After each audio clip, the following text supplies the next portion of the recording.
So now, please welcome the official, non-official, non-sponsor of the Savannah Bananas, but a big fan. Please welcome John Fletcher. Welcome to another edition of 15 on Fridays with Fletch. Have you ever wondered how to make an impact on LinkedIn? Well, you're about to meet the guru of LinkedIn, the man who can make you stand out. Following an 11-year career as national sales and marketing director for Verizon, he reinvented himself and mastered LinkedIn. He speaks all across the country and meets frequently with the He speaks all over the United States, and he meets frequently with the University of Texas at Arlington EMBA program. Today, he's going to teach us about social selling. So please welcome the guru of LinkedIn, Terry Sullivan. Terry, how are you doing today? John, I'm doing so good. Thank you so much for the invite. It's so wonderful to be on your 15 on Fridays with Fletch program. I'm honored. So thank you for having me. Good. Well, tell us about the difference between LinkedIn and other social media like Facebook and X and TikTok. Well, I've been doing this since 2010, and I can tell you the last 15 years or so, LinkedIn has changed exponentially. But one thing that has held true, it's a professional site, and it's a great networking site, and it has more of a serious tone than sites like Facebook or Instagram or even TikTok. I love all those platforms. I'm on all of them. But when it comes to a professional networking online site, LinkedIn can't be beaten. That's why Microsoft bought them way back when, just because they knew that it was more of a serious site for people who really want to find, connect, and develop relationships with each other so they can eventually take their online discussion offline. Well, and I think that's one of the keys is that you have so many ways to use LinkedIn. A lot of people haven't found the way to master it, to make it monetized, I guess is the best way. So why don't you share with us a couple of overall tips about what LinkedIn is and what LinkedIn isn't? Yeah. Well, so what LinkedIn is, it's a networking site, but what it's not is an inbound or outbound marketing tool. So many people try to treat LinkedIn like it's email marketing or an outbound marketing campaign. And it's really not that way. People on LinkedIn are professionals, they're busy, and they really know when someone's trying to sell them. And as a matter of fact, I would highly recommend that you don't sell on LinkedIn. You always do all your selling. You use LinkedIn to find people, connect with them, develop trust and rapport, but then ultimately you take that online discussion offline, and that's where the real magic happens. And once that rapport's developed, that's where the real sales happens. So, a couple of overall tips is, make sure that you have a branding headline that tells people who you are, what you do, and how you can help. Don't make it salesy. If your brand is all about sales, people won't connect with you. They'll run from you. And if you try to connect with them, they'll block you. So, one thing is to make sure you have a branding headline that truly tells people what you're all about, and then how you can help. And then the other thing is give back to your community, right? So use LinkedIn to demonstrate your expertise without selling. How can you do that?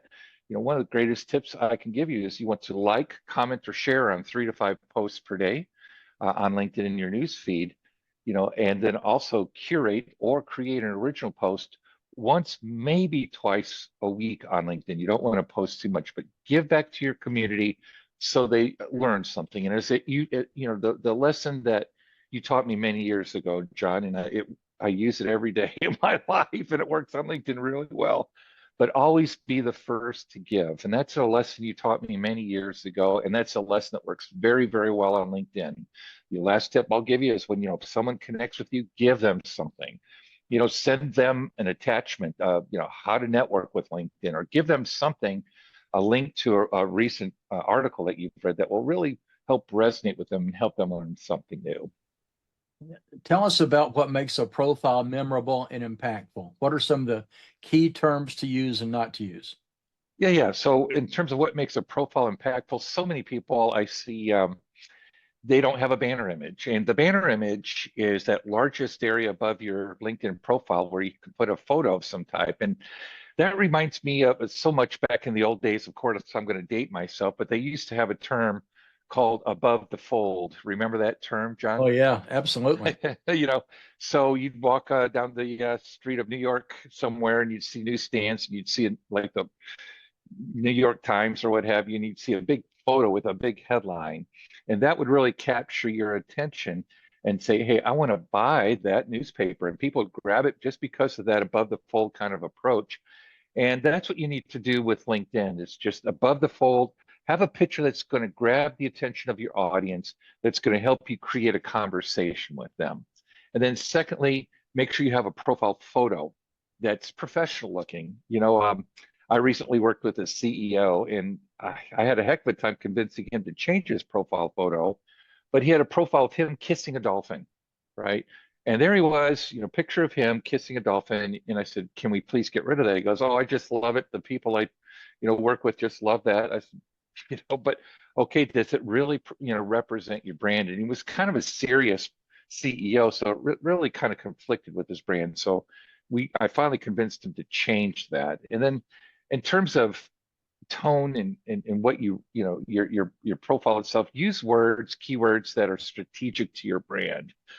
So many people that, like I worked with a CFO the other day, and he was a Fortune 100 CFO.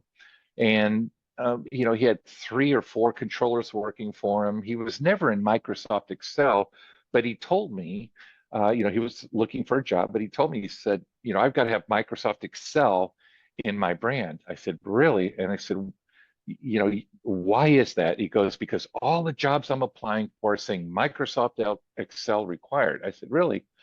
I said, you're probably applying for the wrong jobs. You're probably applying for jobs that are too low on the totem pole. Let's set yourself a little higher here, and let's ratchet up your brand a little bit so you don't have to do Microsoft Excel for a living. Keep it out. Or the term Microsoft Word. Name one person, John, who doesn't use Microsoft Word. You don't need to put that in your brand. It's a way. So use keywords that are going to be searchable and that are strategic to your brand. And I could give you a whole bunch more tips if you want them, John, but those are 2 or 3 of the top things that I think are really important to someone just getting into LinkedIn or wanting to enhance their LinkedIn brand. So you emphasize the concept of social selling. Tell us exactly what social selling is and how that works. Sure. So many people focus so much on search engine optimization, and they want to have that beautiful that just right keyword in the right place in their profile so they can be found. There's over, 1 billion users on LinkedIn. So the odds of you, in your case, being found for, or anyone, for let's just say public relations, which is probably one of your top key searchable terms. But the odds, if that's all you did was have public relations spread throughout your LinkedIn profile, the odds are you're not going to be found for people searching for public relations, unless you implement a social selling strategy. So what is social selling? Well, social selling is all about how well are you utilizing LinkedIn. What are you doing with LinkedIn? How are you using it to find, connect, and develop relationships with your key contacts and prospects? So let me just tell you this. You want to make sure that you check your social selling index, your SSI score. And what is that? It's a measurement of how well you're doing with LinkedIn. And if your listeners are taking notes, write this down. But you want to go, first of all, open up LinkedIn, and then go to LinkedIn in your browser search bar, not your LinkedIn search bar, but in the browser search bar, type in linkedin.com/sales/SSI. And that will give you your SSI score. And you want your SSI score to be in the 70s. It doesn't need to be in the 80s, doesn't need to be in the 90s, just somewhere in the 70s overall.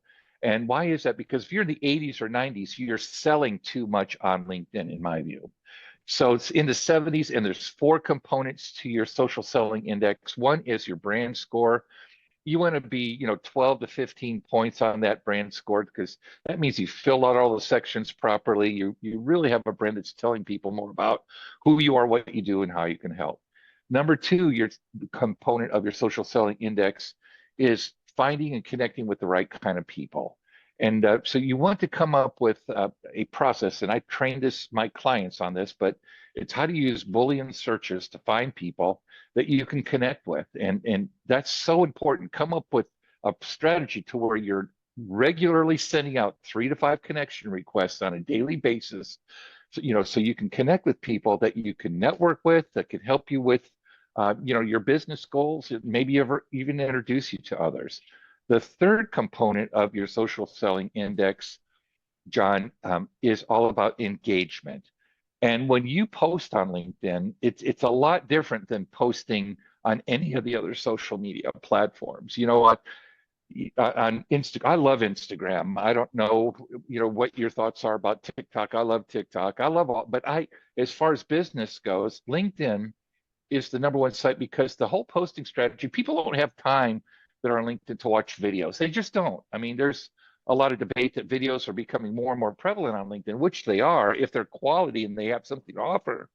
But the point is that you want, with engagement, you want to definitely come up with a strategy. And I really emphasize and suggest that your audience, they like, comment, or share on 3 to 5 posts per day, and they curate or write their own post once or twice a week.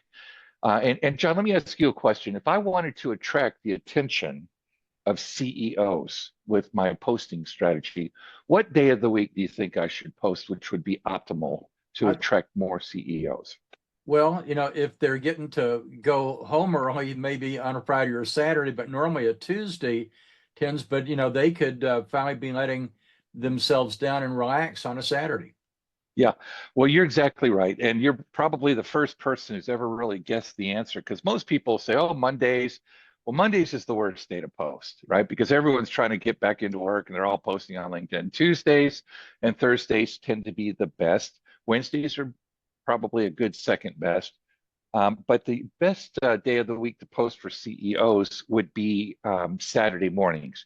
Why? Because CEOs are too busy. They don't get on LinkedIn typically during the week. Maybe they do, but on Saturday mornings, they have more of a propensity to be on LinkedIn. And then the fourth component of your social selling index is all about building relationships. And I'll tell you, the best thing I can tell your audience, John, is that you should get on LinkedIn for 15, at the most 30 minutes a day, and get rid of the red. If you look at your profile, you'll see several links at the top. There's 6 or 7 links there, 7 actually. And you want to just get rid of the red. If you see where someone has tried to connect with you, accept or reject it right away. Don't wait weeks, don't wait days. If you have some new content that's in your news feed on your homepage, go ahead and respond to it, like or comment on it.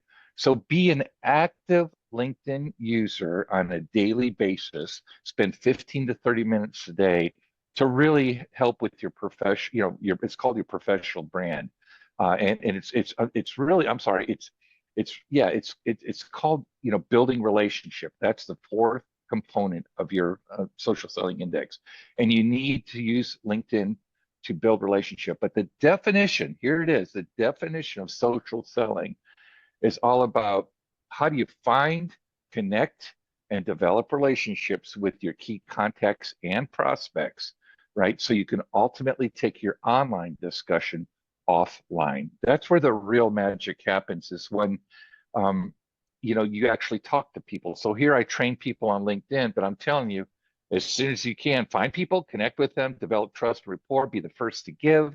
But as soon as possible, take your online discussion offline and have a conversation with them, or multiple conversations in person, over the phone, via Zoom, chat, whatever. Start talking to them, because that's where the real magic happens. Okay, so give us so you want your score to be in the 70s. We got about 30 seconds left. What do you want your first one's 12 to 15 points. Where do you want your second, third, and fourth scores to be? Okay, I would say on the first 3, 12 to 15 points, right, would be great. And the maximum total number of points for the 4 categories is 25. So 12 to 15 points on your brand, establish your brand, 12 to 15 points on find and connect with the right kind of people, 12 to 15 points on your engagement. And here's the thing, the last component of your social selling index is build relationships. And John, they should max that out at 25 points. If they get on LinkedIn every day for 15 to 30 minutes and do everything that we just kind of talked about today, they'll max that out at 25 points. And let me just tell you this, John, please have I want to tell your audience, connect with me on LinkedIn, and also make sure that when we connect, you download my LinkedIn tips document, and I'll send a link to you when you connect with me. And that LinkedIn tips gives a whole bunch of other strategies that you can use to build a brand that tells people all about who you are, what you do, and how you can help, as well as how to use LinkedIn to find, connect, and develop relationships with your key contacts and prospects so you can ultimately take your online discussion offline. Terry, thank you so much. I appreciate Sure. you be giving us so many nuggets of wisdom. You've Sure. been watching 15 on Fridays with Fletch with the guru of LinkedIn, Terry Sullivan. Thanks so much, Terry, and we look You're forward welcome. to seeing y'all again next week. Thanks, John.